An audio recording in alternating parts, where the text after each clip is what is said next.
ఒక అమ్మాయికి రాత్రిపూట డిఫరెంట్ డిఫరెంట్ కలలొస్తూ ఉంటాయి. ఆ కలల్లో ఒక గ్రీన్ ఐస్ ఉన్న ఒకతను తనని చంపాలని చూస్తుంటాడు. ఆ అమ్మాయి భయపడి ఇంట్లోని ఆ విషయం చెప్తుంది. ఇంట్లో వాళ్ళు నచ్చచెప్తారు. ఇది కల మాత్రమే, ఎక్కువ భయపడకు అని. అయితే ఒకరోజు అదే కళ్ళు ఉన్న ఒక వ్యక్తి రియల్‌గా ఆ ఇంట్లోకే వస్తాడు. 'సీక్రెట్ స్టోరీస్ రోషిలిన్' అనే సీరీస్ మెయిన్ ప్లాట్ ఇదే. ఇది ఈరోజే జియో హాట్‌స్టార్‌లో స్ట్రీమింగ్‌కొచ్చింది. తెలుగు డబ్బింగ్ కూడా అవైలబుల్ ఉంది. ఈ సీరీస్ ఎలా ఉంది? చూడాలా? వద్దా? అనేది మనం డిస్కస్ చేసేద్దాం. అంతకన్నా ముందు మీరు మన ఛానెల్‌ని సబ్స్క్రైబ్ చేసేసుకోండి. ఇది ఒరిజినల్లీ ఒక Malayalam series. Directed by Sumesh Nandakumar. ఇంకా షో రన్నర్‌గా ఉన్నది ఎవరో తెలుసా? జీతూ జోసెఫ్. యెస్. 'దృశ్యం' ఫేమ్ జీతూ జోసెఫ్‌నే. టోటల్ 6 ఎపిసోడ్స్ ఉన్నాయి. ఒక్కొక్కటి 30 మినిట్స్ ఉంటుంది. సింపుల్‌గా స్టోరీ ఏంటంటే, రోస్లిన్ అనే 17 ఇయర్స్ అమ్మాయికి రాత్రిపూట నైట్‌మేర్స్ వస్తూ ఉంటాయి. ఇంకా కలల్లో ఒక పర్సన్ ఉంటాడు గ్రీన్ ఐస్‌తో. తనని చంపాలని చూస్తూ ఉంటాడు. ఇదే విషయాన్ని తన తల్లి శోభకి చెప్తుంది. కానీ శోభ మాత్రం పట్టించుకోదు. ఇది కల మాత్రమే. ఇమాజినేషన్ ఓవర్ డ్రైవ్ అవుతుంది అని అంటుంది. కానీ ట్విస్ట్ ఏంటంటే, జెర్రీ అనే ఒక స్ట్రేంజర్ వాళ్ళ ఇంట్లోకి గెస్ట్‌గా వస్తాడు. And he has a green ice. Roslin panic అవుతుంది.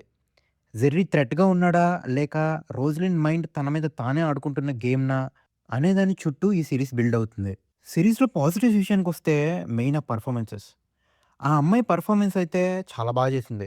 చాలా మినిమల్ డైలాగ్స్. కానీ ఐస్‌తో, ఎక్స్‌ప్రెషన్స్‌తో ఎమోషన్స్ కన్వే చేస్తుంది. ఆ ఫియర్, కన్‌ఫ్యూజన్, డిటర్మినేషన్ అన్నీ ఫేస్‌లోనే కనిపిస్తాయి. ఇంకా మీనా గారు కూడా చాలా బాగా చేశారు. 'దృశ్యంలో' లాగా ఇంటెన్స్ క్యారెక్టర్ కాదు. ఇది డిఫరెంట్‌లీ లేయర్డ్ క్యారెక్టర్ అన్నమాట. ఆ అట్మాస్ఫియర్ ఇంకా cinematography. Series mostly hill station బ్యాక్‌గ్రౌండ్‌లో షాట్ అయింది. సినిమాటోగ్రఫీ కూడా చాలా బావుంటుంది. ప్రతి ఫ్రేమ్ ఏదో ఒక టెన్షన్ క్యారీ చేస్తూ ఉంటుంది. ఇంకా బ్యాక్‌గ్రౌండ్ స్కోర్. సస్పెన్స్ మూడ్‌ని బాగా క్యారీ చేశారు. సీరీస్ అయిపోయాక కూడా ఆ బీజీఎం మీ మైండ్‌లో ఉంటుంది. మిస్టరీని ఎలాగోగా పట్టుకున్నది మ్యూజిక్కే. ఇంకా స్టోరీ టెల్లింగ్ కూడా కొంచెం డిఫరెంట్‌గా ఉంటుంది. ఇది లౌడ్ అయితే కాదు. అన్నెసెసరీ డ్రామా లేదు. ఓవర్ యాక్టింగ్ లేదు. ఇన్ఫర్మేషన్ కూడా పీసెస్‌గా స్లోలీ ఇస్తారు. మీరే పజిల్ సాల్వ్ చేయాలి మెంటల్లీ. ఇంకా ఫేషియల్ ఎక్స్‌ప్రెషన్స్ కూడా చదవాల్సుంటుంది. It's that kind of story telling. Negatives అంటే పేసింగ్ ఇష్యూస్ ఉన్నాయబ్బా! స్పెసిఫికల్లీ ఎపిసోడ్ 2 నుంచి ఎపిసోడ్ 5 వరకు పేస్ చాలా స్లోగా అనిపిస్తుంది. న్యూ ఇన్ఫర్మేషన్ చాలా తక్కువొస్తుంది. క్విక్ థ్రిల్స్ కోసం చూస్తే ఫ్రస్ట్రేట్ అవుతారు డెఫినిట్‌గా. సీరీస్ మీ పేషెన్స్ టెస్ట్ చేస్తుంది. Definitely not for everyone. ఇది ట్రెడిషనల్‌గా ఒక్కో ఎపిసోడ్‌లో ట్విస్ట్ టైప్ కాదు. ఇది ఒక mood based, character based story telling. ఇది అప్రిషియేట్ చేయలేని వ్యూవర్స్‌కైతే డెఫినిట్‌గా బోరింగ్ ఫీల్ వస్తుంది. మీరు స్లో బర్న్, సైకలాజికల్ థ్రిల్లర్స్ ఇష్టపడే వాళ్ళైతే ఒక్కసారి ట్రై చేయండి. మీకు నచ్చొచ్చు.